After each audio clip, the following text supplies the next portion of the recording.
Welcome to Inside Bremerton. This is the City of Bremerton's video newsletter focusing on issues and topics important to its citizens. We're in the Pacific Planetarium. Have you been here? You better come and check it out.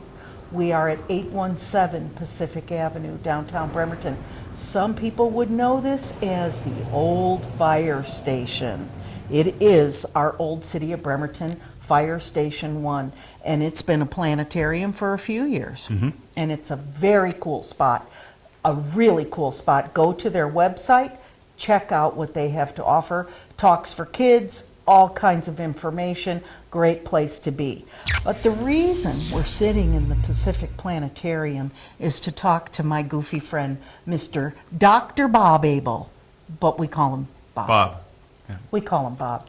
Bob is a part of a huge project that he's going to tell us about, and lots of people and all kinds of good stuff. But first of all, I want people to know who you are. Tell us about Bob.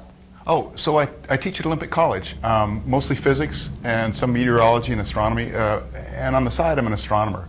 So I work with a group at the University of Washington on a new telescope that should get first light, should open up in 2020. It'll be on a mountain in Chile. It's called the Large Synoptic Survey Telescope. It's huge. How long have you been working on this project? For about 6 years, and the telescopes, I think the group really started around 2005. They started work on this idea in the late 20th century.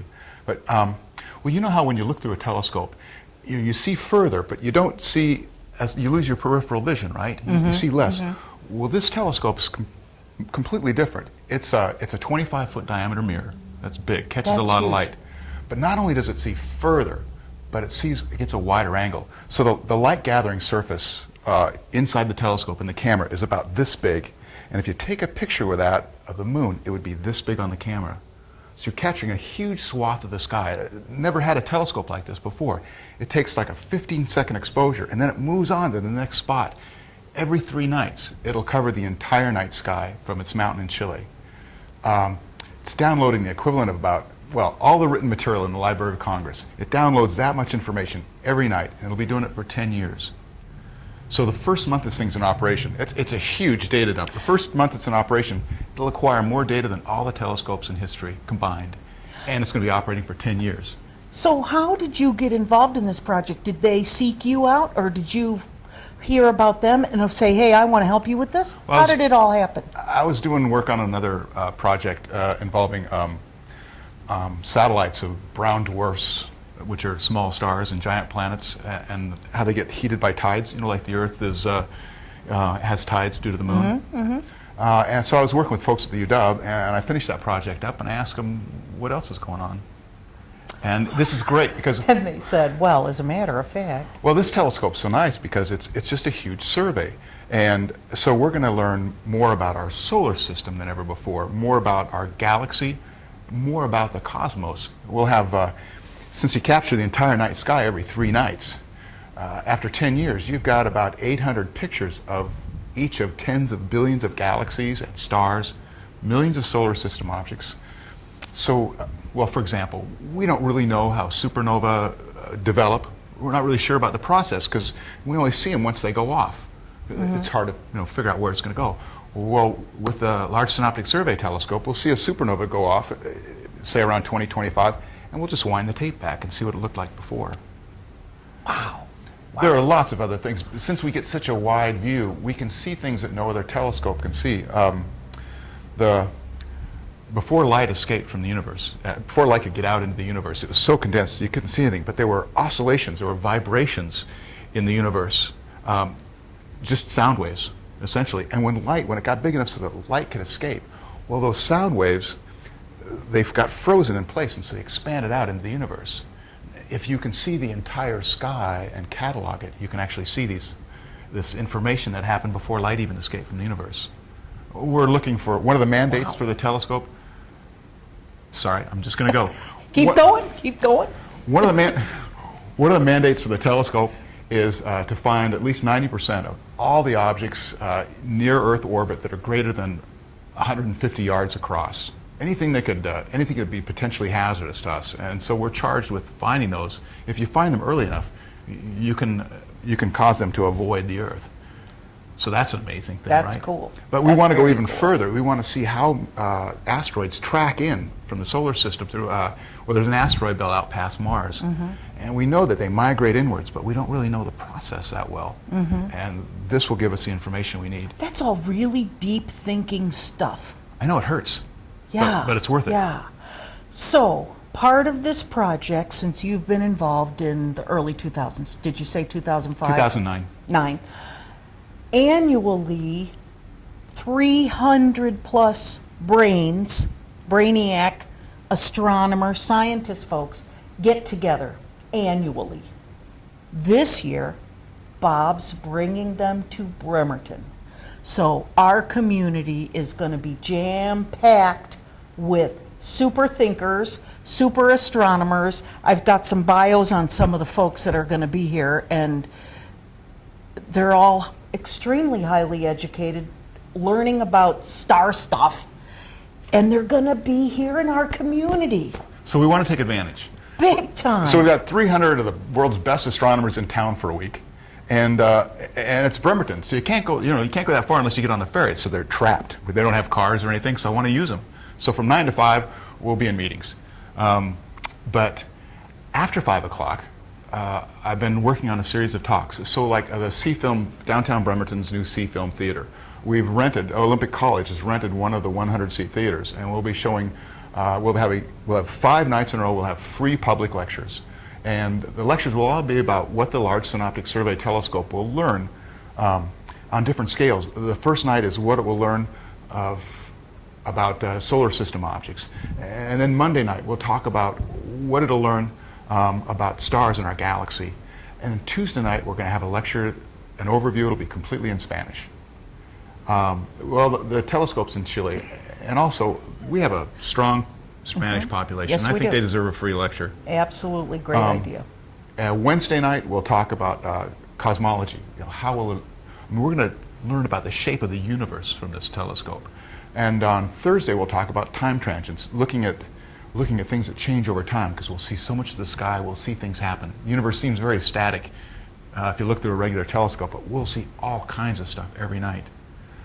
We're also working on the planetarium. I mean, we've got this great planetarium in It's town, cool. so we want to take advantage. So we've got Friday night, August 22nd. This is August 16th through 22nd. Friday night, we'll have 3 talks here at the planetarium by astronomers, and we're working on an astronomy slam, and the Pacific Planetarium will take part in that. And the astronomy slam will be Tuesday, August 18th, probably from about 7 to 8:30 or so. And the idea is I want to get several venues together. Collective Visions Art Gallery is already on board, as is the planetarium, the Toro Lounge. I've talked to Lovecraft Brewing. Der Blocken is interested, and Bremerton Bar and Grill is indicated an interest. Some of those places that have a room, like back room. We're looking for back room a where back room. people can gather. And what will happen is an astronomer will walk in, somebody will give her a beer, and she'll give a 15-minute talk. And Before or after the beer? oh, before. No, after. No, you really need a beer for this. There'll be no PowerPoint. All right, this is like a poetry slam, but with astronomy. Oh, cool. I wanted to call it an astro slam, but I found out there's already a term for that, and it's like, Pisces, your life sucks, don't get out of bed. So I'm going to go with the astronomy slam. But I'm trying to get 30 or 40 astronomers to come in and sign up so that we can have it in the paper, and people can see the different venues, and that Tuesday night they can walk around and see lots of free public talks. Even Collective Visions and the Planetarium won't have beer, but me and another supplier, astronomer, will supply that. You'll help out with that.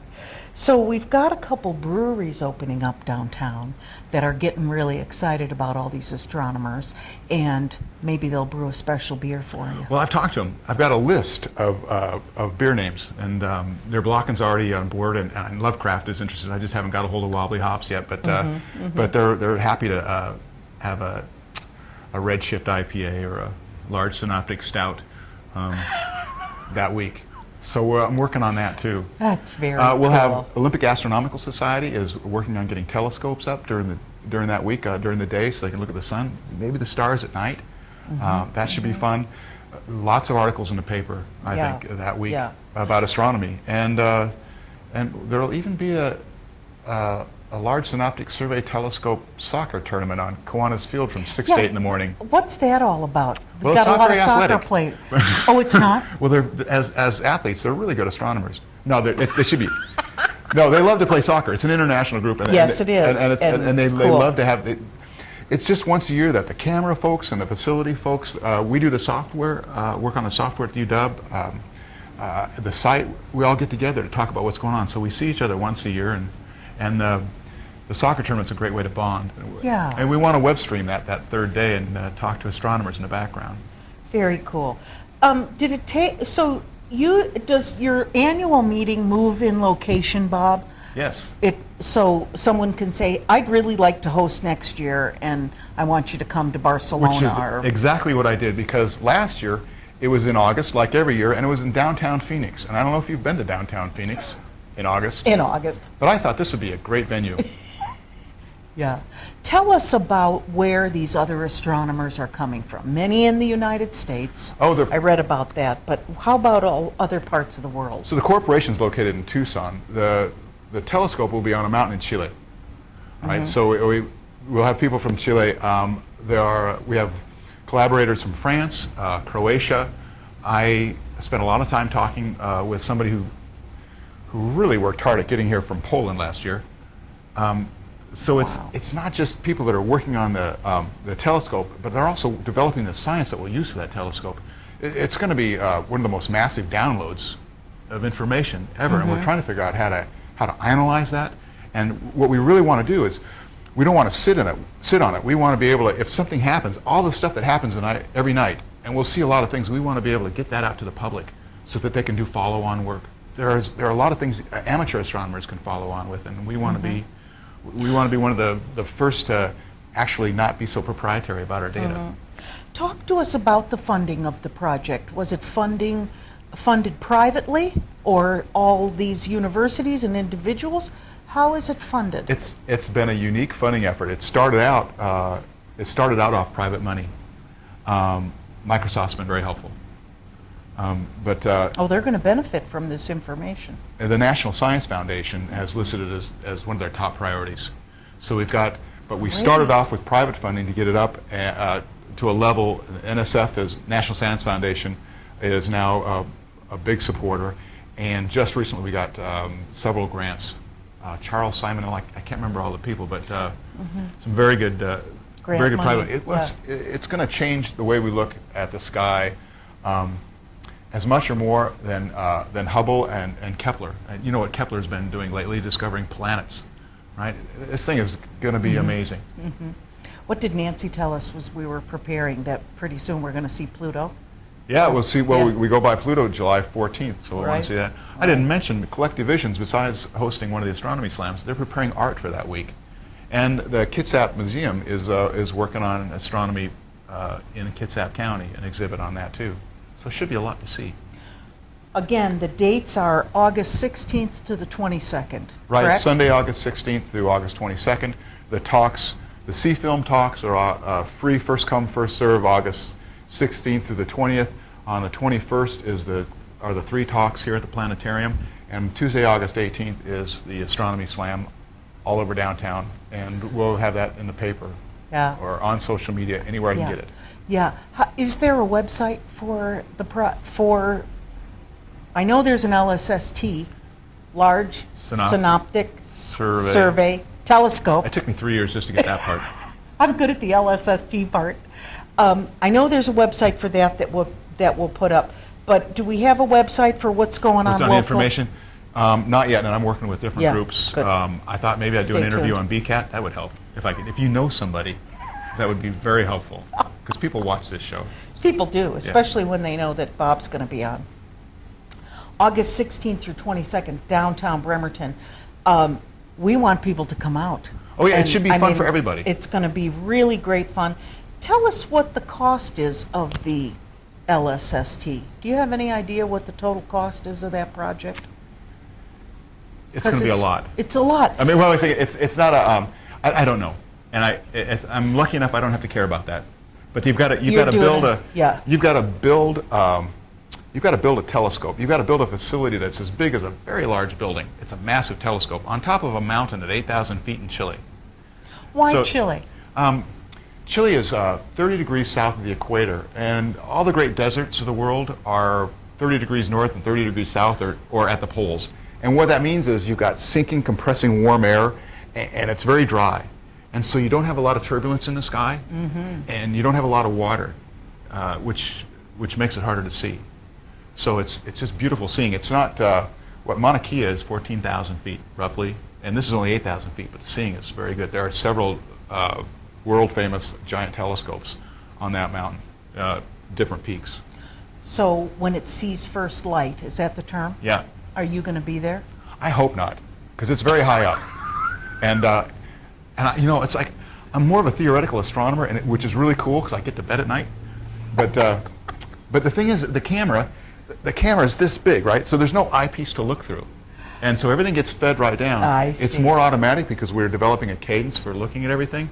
So it's not like, you know, we want to see this object tonight. We're shooting the whole sky.